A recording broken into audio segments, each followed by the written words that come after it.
पंढरपूरवर जलसंकट आजपासून ओढवलेलं आहे। एक दिवसाआड सध्या पाणी पुरवठा सुरू आहे आणि आजपासून पंढरपूर शहरात एक दिवसाआड पाणी पुरवठा सुरू होईल आणि पाणी पुरवठ्यास सध्या सुरुवात झाल्यानं भाविक आणि शहरवासियांना सध्या पाणी टंचाईला सामोरं जावं लागतंय आणि यंदा पाऊस कमी झाल्यानं ऐन जानेवारीत उजनी धरणात पाणीसाठा सुद्धा घटलाय आणि यात जुलै महिन्यापर्यंत धरणातील पाणी काटकसरीनं वापरावे लागणार असल्यानं पंढरपूर नगरपालिकेनं आजपासून शहरात पाणी कपात सुरू केली आहे आणि याचाच आढावा घेतलाय आमचे प्रतिनिधी माऊली डांगे यांनी।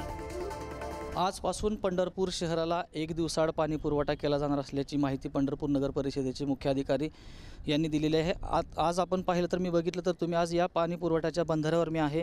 पंढरपूरच्या या बंधाऱ्यामध्ये जेमतेम 1.5 महिना पाणी साठा शिल्लक राहिलेला आहे। पंढरपूरमध्ये येणारे भाविक हे हजारो भाविक पंढरपूरच्या चंद्रभागेमध्ये स्नान करतात आणि विठ्ठलाच्या दर्शनासाठी जात असतात।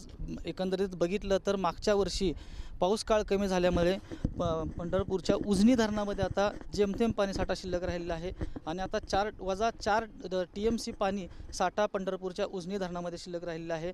आपण बघितलं तर एकंदरीत हाच तो उजनी पाणी पुरवठाचा बंधारा आहे की पंढरपूरला पाणी पुरवठा केला जातो। एक दिवसाआड पाणी पुरवठा केला जाणार असल्यामुळे आज पंढरपूरमध्ये येणाऱ्या भाविकांना सुद्धा याचा पाणी टंचाईचा सामना करावा लागणार आहे। आपण जर एकंदरीत बघितलं तर जानेवारी महिन्यापूर्वीच उन्हाळ्याच्या अगोदरच पाणी टंचाईचा सामना पंढरपूर नागरिकांना व शहरातील नागरिकांना करावा लागणार आहे। पंढरपूरच्या येणाऱ्या भाविकांना सुद्धा पाणी टंचाईचा सामना करावा लागणार आहे। आपण जर बघितलं तर पंढरपूर शहरातील सर्व नागरिकांना आता या पाणी टंचाईचा सामना करावा लागणार असल्याचं आपल्याला स्पष्ट दिसतंय। याच धरणामध्ये जवळपास एक दिवसाआड पाणी करण्याचा निर्णय नगरपालिकेने घेतलेला आहे। जेमतेम 1.5 महिना पाणी पुरेल इतकाच साठा या बंधाऱ्यामध्ये शिल्लक राहिलेला आहे। आता जानेवारी महिन्यापूर्वीच आता पंढरपूरमध्ये येणाऱ्या नागरिकांना व पंढरपूर शहरवासियांना पाणी टंचाईचा सामना मात्र करावा लागण्याची भीती व्यक्त अशी केली जात आहे। माऊली डांगे, पुढारी न्यूज, पंढरपूर।